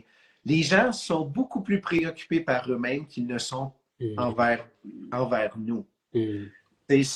On rencontre quelqu'un et on se dit, regarde, on s'en va à une soirée, mais là, c'est comment est-ce qu'on s'habille, qu'est-ce qu'on va avoir de l'air, puis tout ça. Ça. Quand on arrive là-bas, à quoi qu'on pense? Comment est-ce que l'autre est habillé? Non, comment est-ce qu'elle me perçoit? Ouais. Donc, les gens, ils pensent à eux beaucoup plus qu'ils pensent à nous. Tout à fait.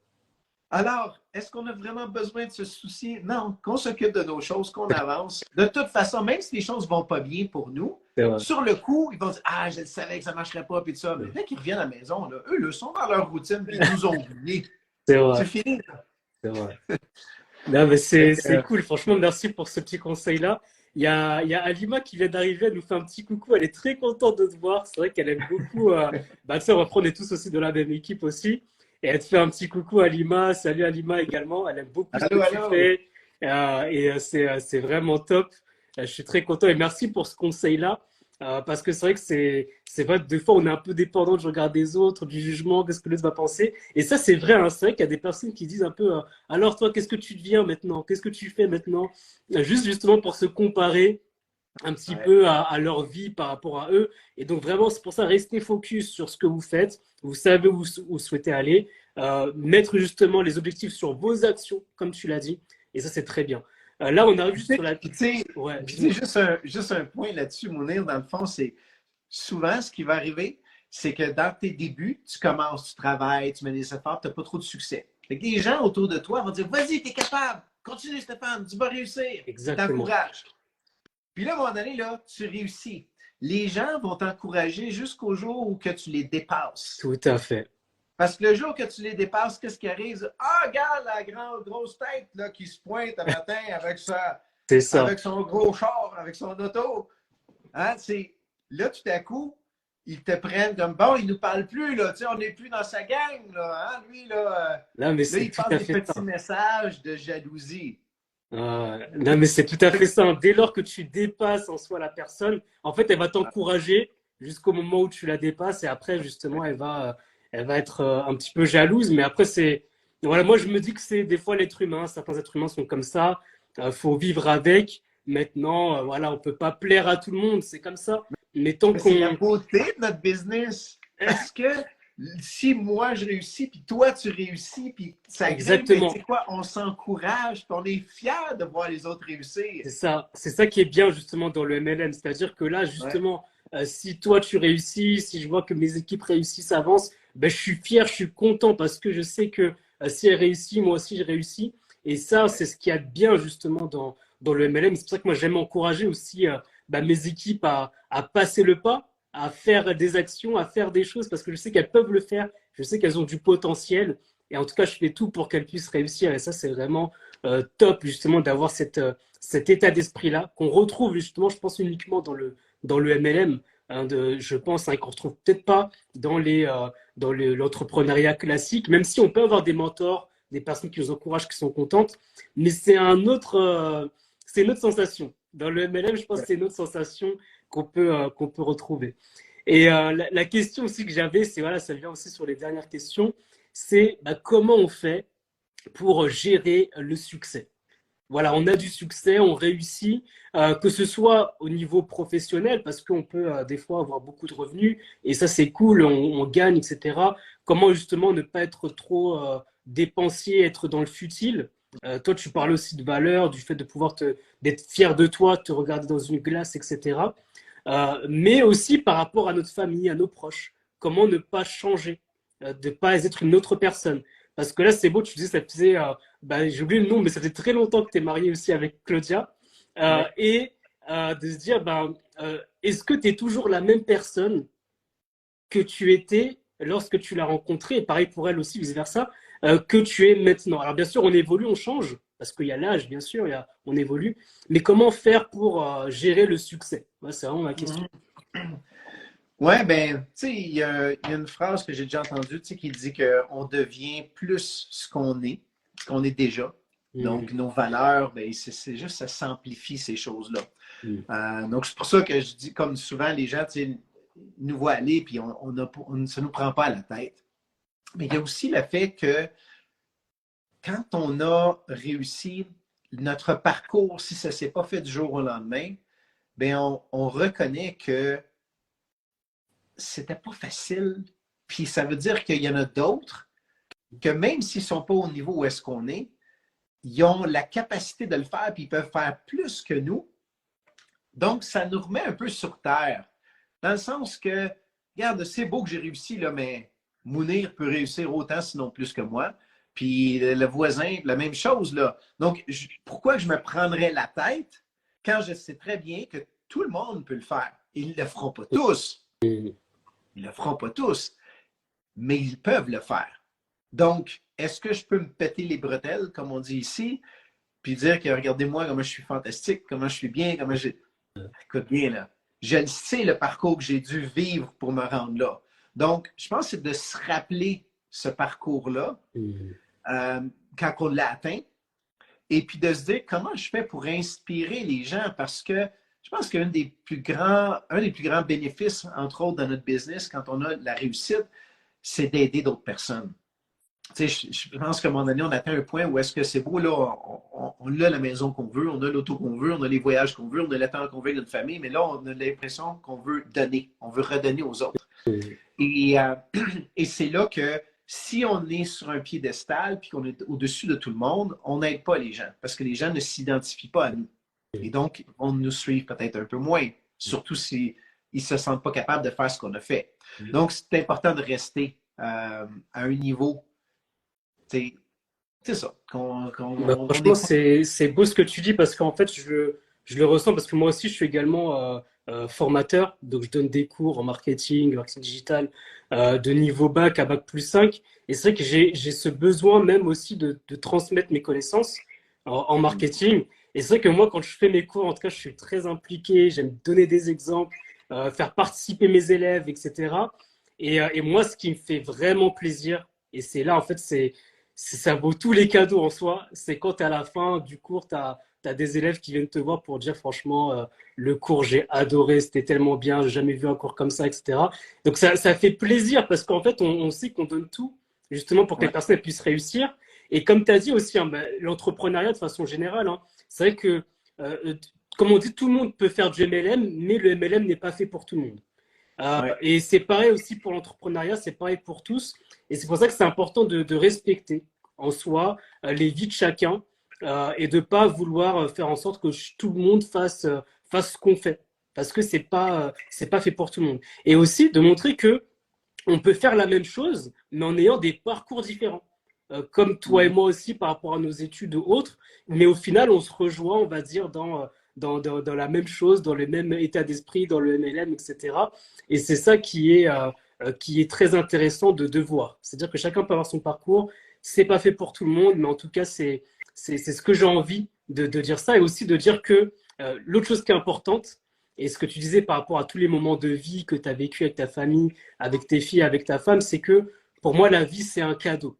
C'est-à-dire que la vie, c'est un cadeau et c'est important de profiter de tous ces moments-là de vie, de présent, de toutes ces choses-là, parce que c'est ce qui, justement, nous rend heureux et nous pousse aussi à avancer. Et donc, moi, c'est ce que je vois, en fait, franchement, quand tu me décris justement les scènes que tu as pu vivre avec tes enfants, ben, je les vois et c'est tellement beau, c'est tellement magnifique qu'ensuite, on a envie, nous aussi, de vivre aussi ces moments-là. Donc, c'est juste top, Ouais, quoi. Et absolument. voilà, bah, pour finir, est-ce que tu as un dernier conseil? Est-ce que tu as un dernier conseil, une chose où peut-être tu veux mettre en garde pour les personnes qui nous écoutent, pour conclure globalement? Mais je pense que ça serait de ne pas se diminuer, se rabaisser. Tu sais, je parlais tout à l'heure des boulets qu'on traîne, mais votre passé ne dicte pas votre futur, à moins que vous lui donnez de l'importance. Il y a il y a une phrase à un moment donné que j'avais entendue, il y a un livre qui a été créé là-dessus il y a plusieurs années, qui ça dit On this rock I stand and world you will adjust. Donc, sur cette roche, je me tiens et le monde va s'ajuster. Mm. Et ce que ça signifie pour moi, c'est la certitude, la puissance de la certitude. Mm. Moi, quand j'avais des échecs après échecs après échecs, puis quelqu'un me disait, est-ce que tu veux réussir dans ce business-là? C'est sûr, c'est clair. Je suis déjà un succès, c'est juste pas encore sur papier. Ça s'en vient. Je suis en train de le faire. Donc, c'est important d'avoir cette certitude-là et c'est de la rechercher continuellement pour l'alimenter. Continuellement l'alimenter en allant des événements, en s'éduquant, en ayant un coach, en passant des actions, puis en se respectant soi-même dans ce qu'on se dit, dans nos promesses. Donc, pour développer cette certitude-là, parce que la certitude fait beaucoup de choses, peut complètement transformer votre vie. Mais si vous avez des doutes, des hésitations, vous allez faire les choses à moitié. Donc, ça prend cette certitude-là. Alors, c'est ce que je vous encourage à cultiver continuellement. Ah ben c'est super, merci pour ce conseil-là. C'est vraiment très important d'avoir cette certitude-là, de savoir où est-ce qu'on veut aller et qu'en soit même dans le processus, très important, on est déjà dans le succès. Et ça, Oui. c'est vraiment important parce que le succès, c'est pas d'arriver au sommet. Le succès, c'est le chemin, c'est le process, c'est toutes ces choses-là qu'on va vivre, les rencontres qu'on va vivre, les moments qu'on va passer avec notre famille, etc. C'est vraiment toutes ces choses-là qui sont importantes et qui font partie aussi du succès. Bah là, par exemple, c'est ce que je disais tout à l'heure aussi. Là, il y a Alima aussi qui m'a un commentaire parce que c'est justement l'une de mes filles qui dit bah, ah oui, Mounir, t'es le meilleur pour moi en tant que parrain parce que j'ai connu aussi des gourous. Voilà, c'est vrai qu'il y a pas mal de gourous aussi dans le MLM. Et en fait, tu vois, d'avoir ce genre de retour-là, ça fait vraiment plaisir aussi. Ça nous encourage à continuer, à motiver justement nos équipes, à les encourager à réussir parce que moi, quand tu dis visualiser le succès, c'est-à-dire que moi, je ne sais pas si ça arrive aussi, c'est qu'avec mes filleuls, je visualise aussi leur succès. C'est-à-dire que je Ouais. les vois comme ils ont un potentiel, je vois aussi leur succès et je sais qu'ils peuvent y arriver. Et c'est Ouais. pour ça que j'ai envie comme je les vois, j'ai envie qu'eux, ils se voient dans leur succès, comme je les vois. Et c'est ça, en fait, qui est bien aussi, on va dire, dans l'état d'esprit du MLM aussi. C'est Ouais. pour compléter.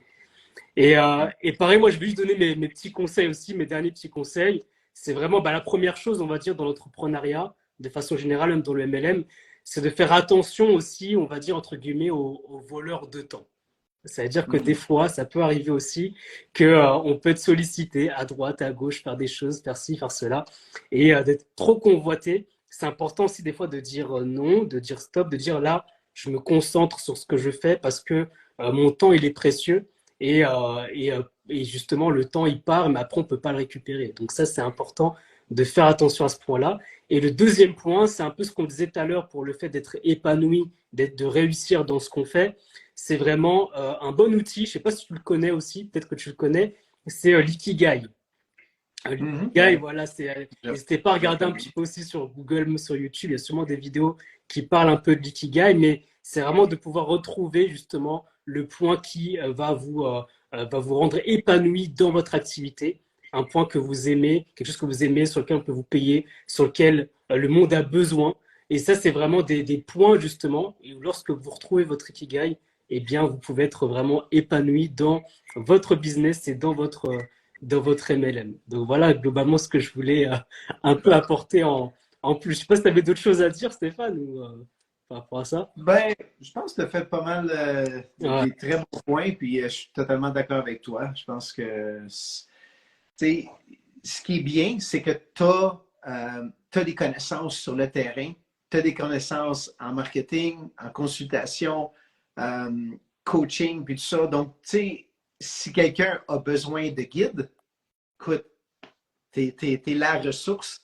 ah, c'est Ça va vous sauver énormément de temps, de frustration, d'erreurs. Puis le temps, ben, on ne le regagne pas. Donc, il ne faut pas négliger ça. Donc, moi, j'encourage tout le monde à venir te voir, travailler avec toi pour les aider à accomplir ce qu'ils veulent le plus rapidement possible. bah, merci beaucoup. Franchement, Stéphane, ça me touche beaucoup, aussi, surtout venant de toi, parce que comme tu l'as dit, hein, moi, c'est important pour moi d'être aussi dans des équipes avec des personnes qui nous ressemblent. Et c'est pour ça que moi, je suis très fier aussi d'être dans ton équipe, dans le même MLM, etc. Parce que tu m'inspires beaucoup aussi. Pour moi, tu es vraiment source d'inspiration, un modèle aussi qui nous pousse à réussir. Et même, comme tu le vois aussi, même Alima aussi, pour qui tu inspires énormément beaucoup de personnes. Donc, c'est juste top. Donc, merci à toi pour tous tes conseils, pour toute la valeur que tu as apportée. Et pareil pour les autres, hein, n'hésitez pas aussi à échanger avec Stéphane si vous avez des questions, si vous avez besoin de conseils. Je pense qu'il sera toujours ravi, en tout cas, de répondre. Et moi, ce que j'aime aussi, c'est de voir que tu es toujours disponible, tu es toujours là, tu n'hésites pas à donner aussi de ton temps, de tes connaissances pour aider les autres. Et ça, c'est juste top. Donc, merci infiniment à toi, Stéphane, pour tout ce que tu nous as dit aujourd'hui. Merci beaucoup. Merci, Mounir. Merci Merci de beaucoup. l'invitation. Allez, à bientôt tout le monde. Merci à tous. Bye bye tout Salut. le monde. Bye bye. Merci beaucoup d'avoir écouté cet épisode de podcast jusqu'à la fin. J'espère qu'il t'a plu et surtout que tu as appris un maximum de choses. Franchement, moi, c'est l'un de mes épisodes de podcast préférés parce que j'aurais tellement aimé avoir la possibilité d'écouter ce type de podcast lorsque j'ai démarré dans le MLM.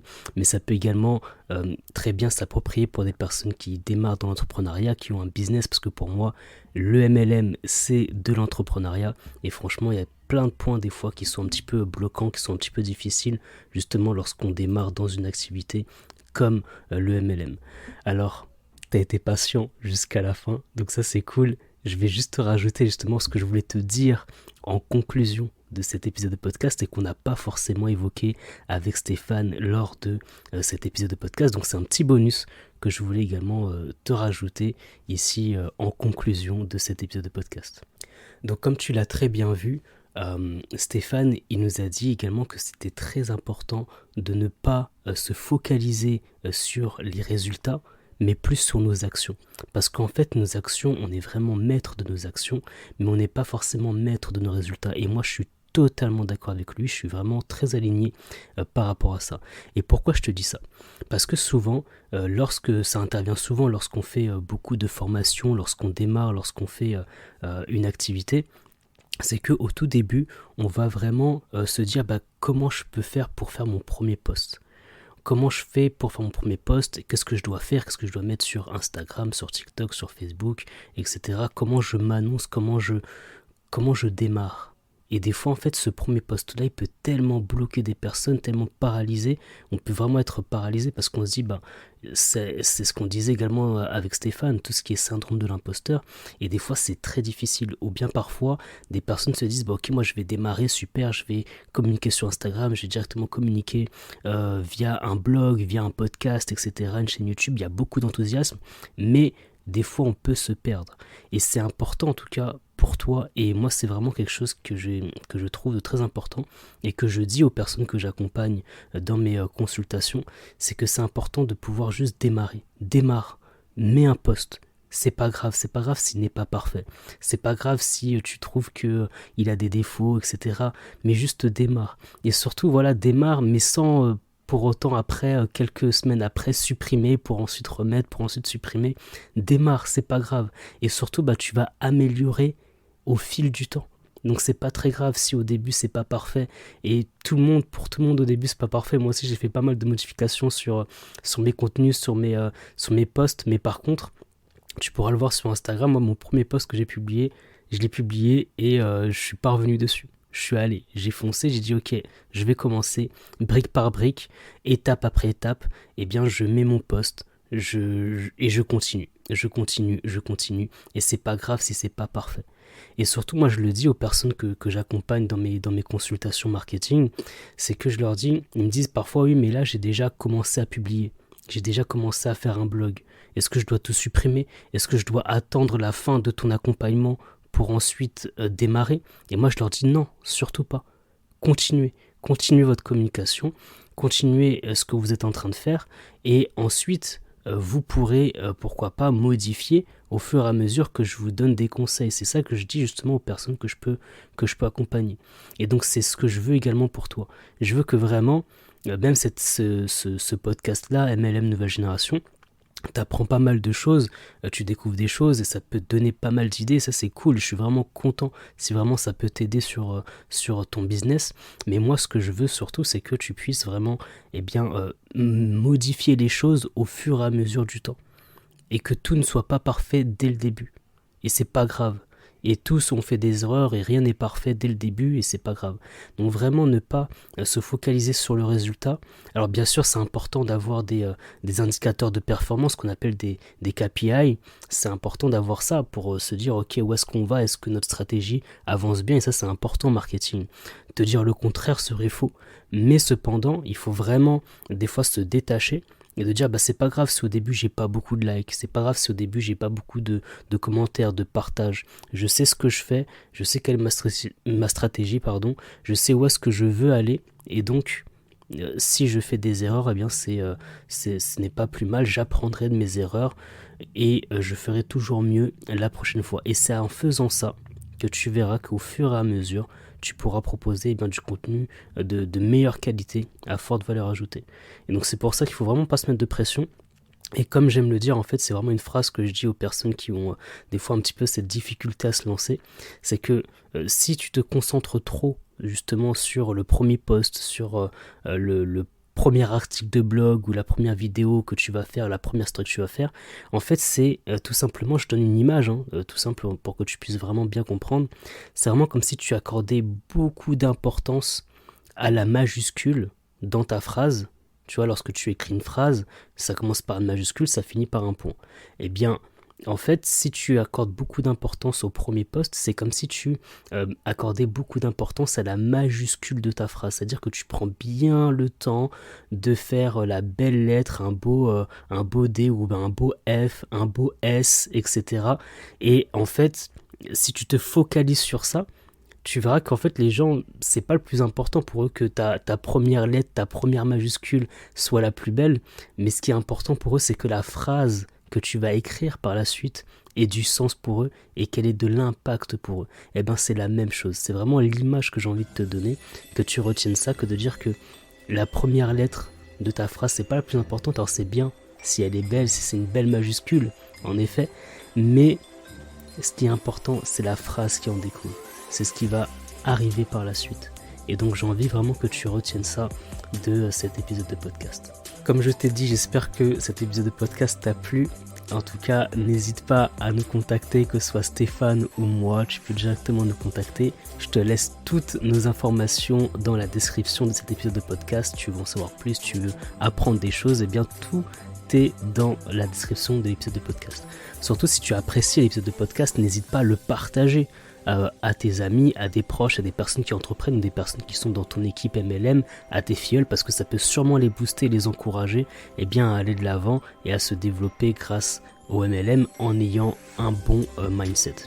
Également, si tu as apprécié, je t'encourage, si tu veux en tout cas, à mettre des étoiles, à mettre des commentaires positifs. Ça fait booster le contenu et ça fait vraiment plaisir à chaque fois d'avoir des bons retours sur les épisodes de podcast. Donc si tu peux en tout cas, et si tu le veux bien sûr, n'hésite pas à mettre des belles étoiles, à le partager et à mettre des commentaires positifs. C'est toujours bon pour l'algorithme, tu sais ce que c'est.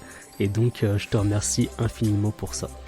moi, je te dis à très très bientôt pour un nouvel épisode de podcast de MLM Nouvelle Génération. MLM, nouvelle génération.